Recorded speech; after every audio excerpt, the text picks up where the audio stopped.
Welcome into another edition of the Belhaven Blazers Football Coaches Show. I'm Kenneth Nash. Joining me, as always, head coach Blaine McCorkle. Coach, thanks for jumping on. Thank you. We'll talk today. We'll talk about the Blazers' 44-0 win over Sul Ross State University this past weekend on Saturday. Take a look ahead against Howard Payne coming up as well. Unbeaten Howard Payne on deck for the Blazers. But Coach, as always, we kind of start the show, kind of get your overall thoughts on the previous week's game. Obviously, 44-0, really impressive showing from the Blazers here in the Bowl Stadium. Kind of just walk us through your thoughts on this game overall, and then we'll dive into some highlights and talk through some specific stuff. Yeah, it was a good win for us. 44-0 is pretty dominant. We were dominant really in all three phases. Did some really good things. That was the challenge for the week, is to start fast, get in the fight, stay in the fight, and finish it in all three phases from start to finish. And I think the guys responded to that challenge and did that. You know, whole picture-wise, it gives us 3 in a row. You know, we've now won 7 of our last 9 games, which is pretty good. You know, so we're excited about where we are.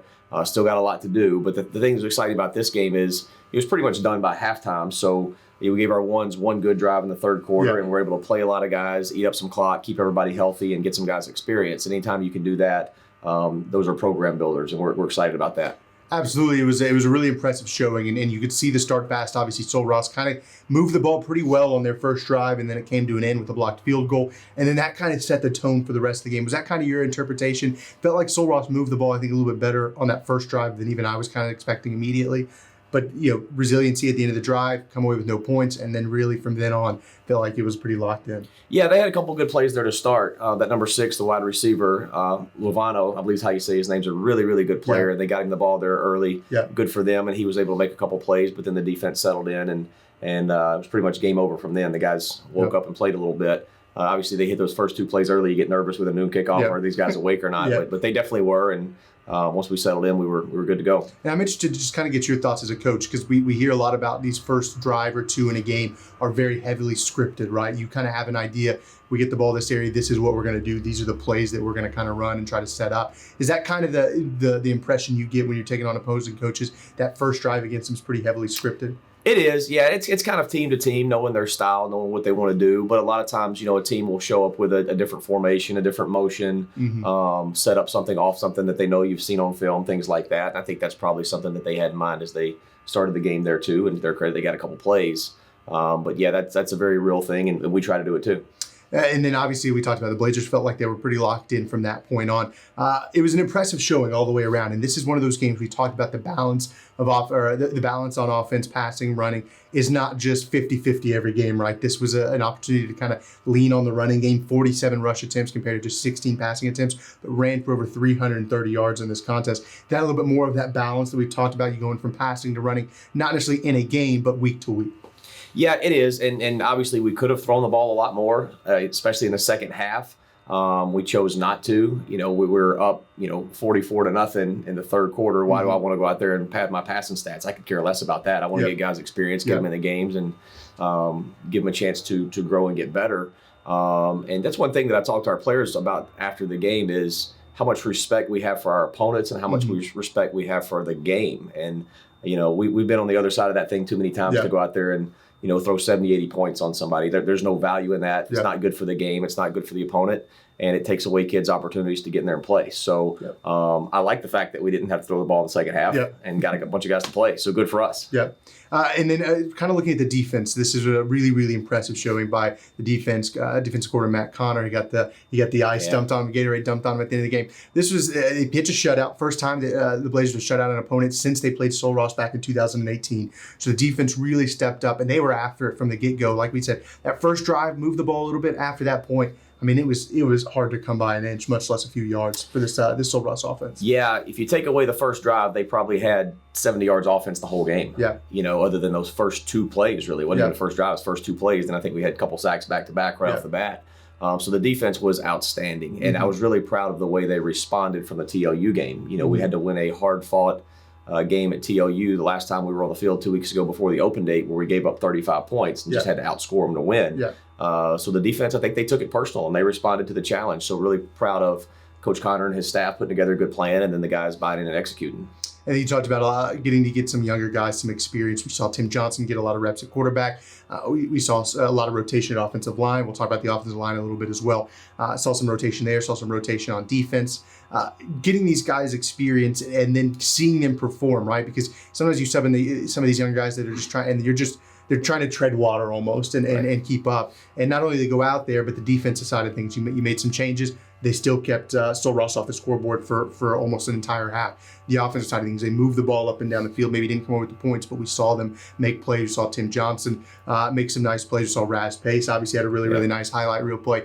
What does that mean when these guys are not only able to go out there and get experience, but perform well and keep the tone that the ones and twos maybe set early in the game? Well, it's really important, and that's one thing that I always challenge them with when we find ourselves in that situation, which isn't often. That when you go in there, you've got to play to a Blazer standard. Yeah. The standard that got us to that point in the game, you've got to maintain. Yeah. And that's the worst thing you hate to see is when you send your young guys in there and they start slopping around and have some penalties and some missed assignments. It's not clean.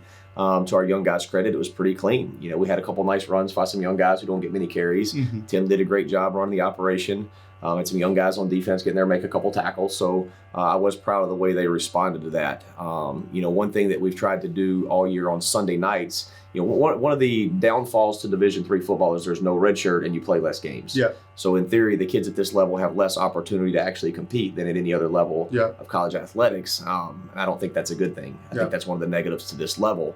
So every Sunday night, the kids who don't play, we go out and we put them in full pads and they scrimmage and they go to get them some experience. And I think that showed up a little bit late in this game that they've been in some live action against each other and they weren't completely caught off guard by the speed of the game. Well, and you talked about there in the open date, you guys had a lot of opportunities for freshmen to, was it 3 scrimmages across that open date period? Yep. And you could see that, there was no, getting out there, the bright lights, I guess it was a daytime game, so no lights, but the moment, the fans, everything didn't really get to them. They seemed to be able to pick up the mantle where it was from that first group, that first unit, and kind of carry it on for the rest of the game. That's so it was really impressive. We got some highlights for you, a stacked highlight list. It was a really impressive game. Going to jump things off on the offensive side of things. Cooper Tullo, nice little slant route right here. Opens up the scoring. This is a good throw by Mario, 2 3rd and long.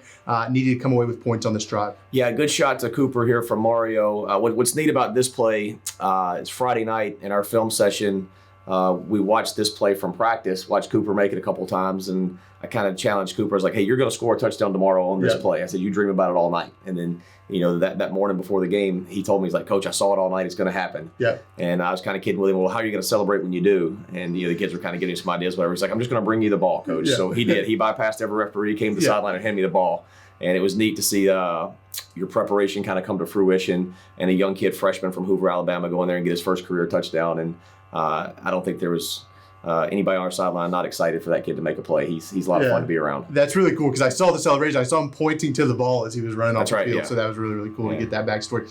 Take a look ahead. The defense, obviously that came off of a blocked field goal. We do have that. But the defense, Connor Fordham, who's now the ASD Defensive Player of the Week, had an unbelievable game. Made a really big play here. Strip sack recovered by the Blazers. Carlton Brown back there to pick it up, set up the Blazers for 3 points a little bit later on.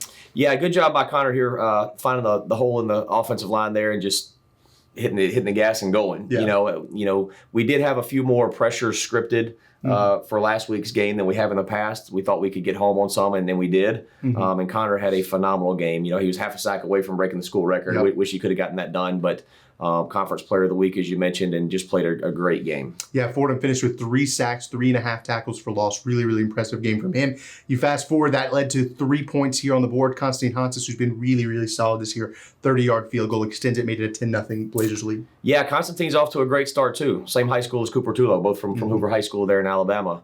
And I was giving him a hard time. If Brooks Brommer would have scored, we'd have to change our colors to orange and black, I think, to their high school colors. But he's doing a great job. He's off to a good start. Was able to get some points here on this drive. This is really the only drive that really stalled for us all day. We had a penalty that set us back, kept us from getting a touchdown. Yep. But it does give you a lot of comfort knowing you got a guy like Constantine now that you can send in there and know that you're always going to leave with 3. Yeah, we got another defensive play here, and the Blazers defense was after it all game. 6 sacks in the first half. That is, you heard that right, 6 sacks in the first half. This time it's Connor Fordham and Carlton Brown. Carlton Brown get in the mix. We know he likes to be in the backfield making a big play here. He does, and I believe, if I'm not mistaken, Carlton's still leading the ASC in sacks. I think he's still at the top of the league there, and he's doing a phenomenal job too. He's got an unbelievable motor. He's very explosive. You see he's standing up there. Doesn't have his hand on the ground, so a little different look sometimes than you see from him getting in the backfield and making a play. And I assure you that quarterback, he's a really good player, but that was a long bus ride home. I'm sure he was sore. Yeah. Carlton now with 9.5 tackles for loss on the season to lead this Blazer squad. Really, really impressive start to the year for him.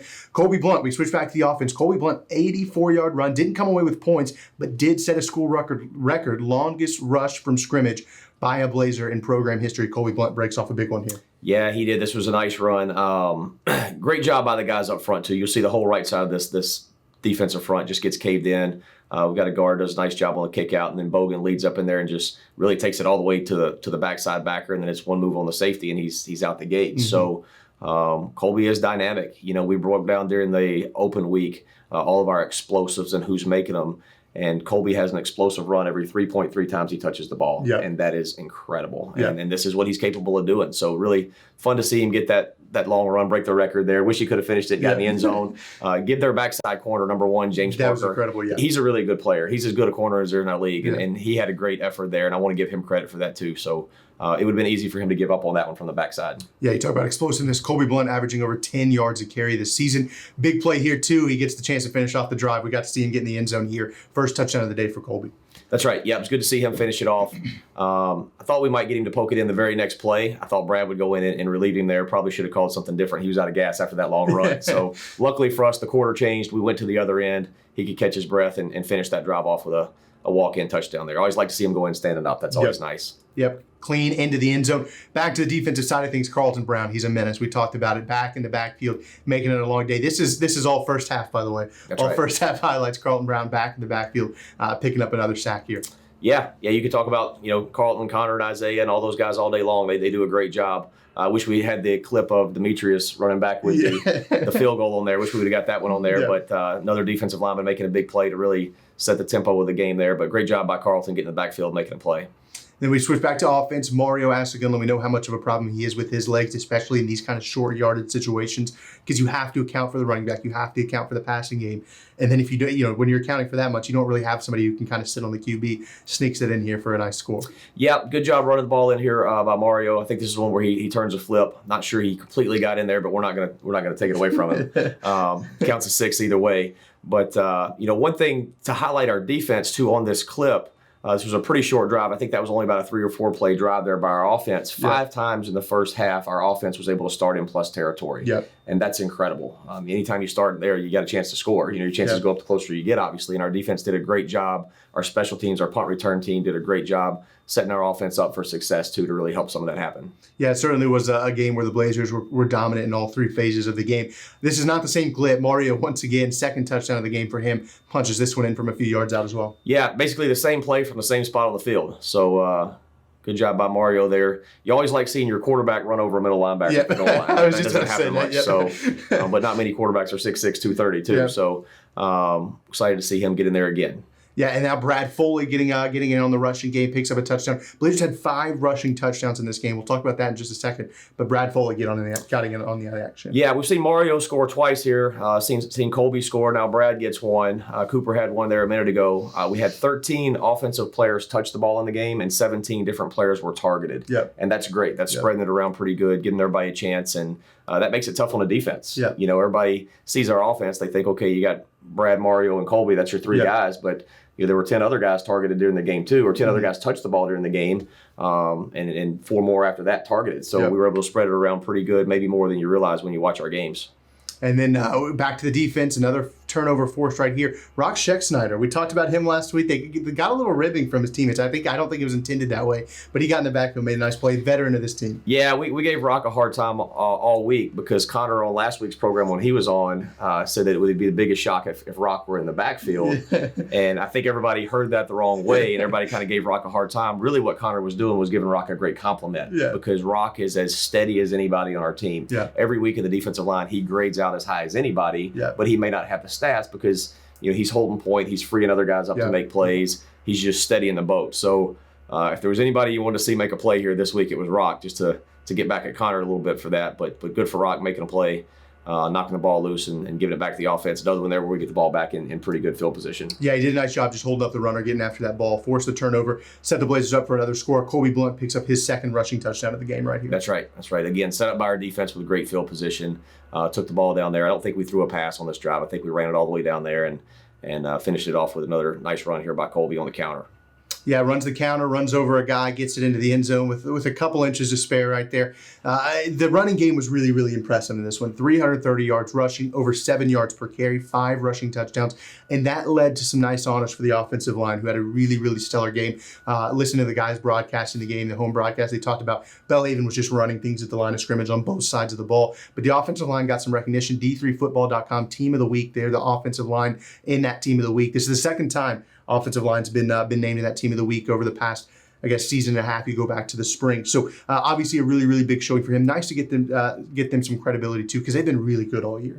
They have been. And Coach Lucky does a great job with those guys. My heart's always with the offensive line. I coached those guys for 20-some years myself. Yep. And they work hard, and they don't get a lot of recognition. And they really are, any successful football team, that's the heart and soul of your team, is in the offensive line. And to see those guys get some national recognition, not just conference recognition, was pretty cool and well-deserved. As you mentioned, 7 for 7 in the red zone. Yeah. Numerous guys carry the ball, 7.1 per carry. Yeah, it's crazy, for over 330 yards and no sacks. Yeah. We threw it, 16, 17 times and had no sacks. Yeah. So that's as good a day as you can have in the offensive line, and really proud of what those guys do as a unit. Yeah, and you talk about the unit. That's a group that you've talked about. You have the ability to rotate, which really helps them out because the offensive line can stay fresh throughout the game. You have the ability to kind of rotate guys in and out of there.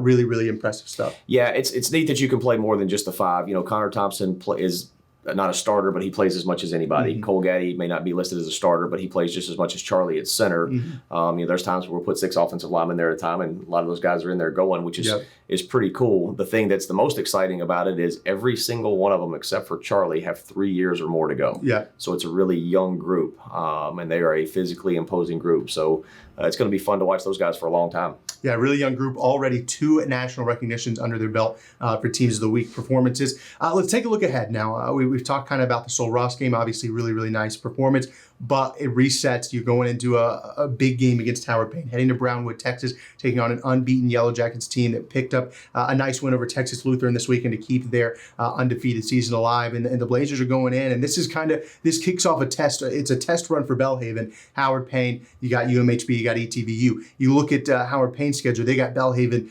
Hardin Simmons, and UMHB. So both these teams are kind of going into the thick closing part of their schedules. Big spot for Belhaven. Right. And the one you missed in there, we still have McMurray coming in too, who is as improved as anybody. Yeah. They will probably come in here with 4, maybe 5 wins. Yeah. So this last 4-game stretch is real. And none of them matter right now other than Howard Payne. We got to handle business with that one first. And Howard Payne is the real deal. I think 2 weeks ago when Texas A&M beat Alabama, that wasn't Texas A&M. I think Jimbo went and got Howard Payne's team and put it in their uniforms. I mean, that's what they look like. Yeah. So they're the real deal, and we've got our work cut out for us this week. Yeah, and I should have mentioned McMurray. Talk about the road games, those 3 road games. Right.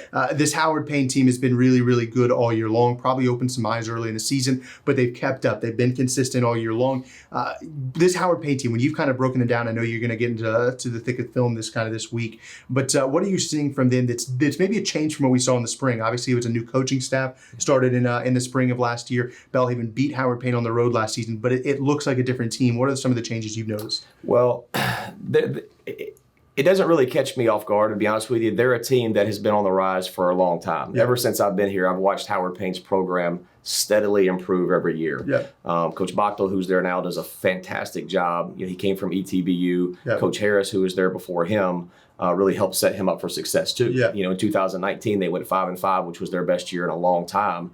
And they're a program that was similar to ours historically. They went through a really rough patch. And, talking to Coach Harris before he left and Coach Bachtel came in, their administration really made some decisions to help them with staffing financially. And you can see it paying off. So good for them. And then Coach Bachtel was able to come in and build on some of the success and momentum that Coach Harris had. So credit to both of those guys. But they are as good as there is at this level. They're 6-0. And I agree with them. The fact that they're not ranked is a shame. They're a top 10, top 15 team right now. I mean, they're 4th in the nation in total offense. They were number 1 in the nation in total offense until this past week, where Southwestern, I think, snuck up on them a little bit. But Landon McKinney, the quarterback, is as good as anybody. They've got a receiver, Jake Parker's 27 years old. He's older than half my coaches. And nobody can stop him. He plays quarterback, he plays receiver, he plays safety, he returns punts. That kid, he's fantastic. I mean, he's as good a player as you'll see at any level anywhere, and he's probably got a future beyond this year. I think he's going to he'll probably qualify for his NFL retirement after year one because he'll be 30. But good for him. Good for him. So they got a good team, and their defense is very sound. They play aggressive. So we've got to be prepared in all three phases, no doubt. Yeah. When we talk about the Blazers side of things, going into this game, obviously heading back on the road after a big win, we talked all year about the reset, right? Now you're to Wednesday, and you talked about you wear that shirt on Sundays. Nobody cares. Work harder, right? That's right. 44-0. Big win, 4-2 on the season, over 500 in the conference, but you got to reset going into this week. How have you seen that kind of reset mentality as really probably the biggest test? I guess you got Hardin Simmons as well, but this really feels like it kicks off kind of a really murderer's row run here to close out the year. Yeah, well, that's exciting. That's where you want it to be. Yeah. We're going into the back half of the season with a winning record. I think we're off to the best start since about 2009 in terms of record. And only 2 times in the history of Belhaven football have we defeated a team in the second half of the season that had a winning record. Yeah. We're about to play 3 of them. So we've got our work cut out for us, and none more than this week. So this would be a huge win if we can go over there and handle our business. And Brown would be the 4th time in a row we've gone over there with the COVID season and schedules flip, stuff like that. So it's a little bit home away from home. So we know exactly where we're going and what we're getting into. And, I think our kids see this as a rivalry game. We've had some great games in the past. And it should be a lot of fun, but you're right. Nobody cares what we did last week. Nobody cares about 44-0. It's time to go back to work. Yeah. And you talk about hitting the reset button. I think the best example you can give that was Brad Foley's tweet Saturday night. He said, "This is why we all came back to work tomorrow." And these kids they're driven. They're here for a reason. They decided to come back after the COVID season because they felt like we could do something special, and it's time to go 1-0 this week and move on. Absolutely. From a game plan perspective, you don't have to give too much away here, but what should we look for? Obviously, we've seen you and this team be able to kind of switch things up week to week as needed. It's paid off really well, that flexibility. What are some things we can kind of key on when we're watching this game Saturday? Well, we've just got to be us. Yeah. We've just got to be us. As I mentioned, we were able to target 17 guys in the game on offense last week, and we've got to do that again. We've got to find a way to spread the ball around. Control the ball and put together sustained drives. Defensively, we got to stop Jake Parker and Landon McKinney. That's really what it comes down to. And they've got a running back it's one of the top running backs in the league too, because they're able to do so much on the perimeter. It really sets him up for success. So they're the name of the game. And if you want to see a Division 3 football team at its finest, tune into the live stream this week and watch those kids on Howard Payne's offense play. It is impressive. And I look forward to seeing how our kids respond because I think they will. Yeah, you can do just that this weekend. Saturday, 1 p.m. kickoff. Blazers in Brownwood, Texas, taking on 6-0 Howard Payne. First real test of this second half of the season here, kicking things off. The Blazers going to look for a big-time win, come back to Jackson with a big-time win. Coach, thanks for jumping on with us today. Good luck this weekend. Thanks a lot.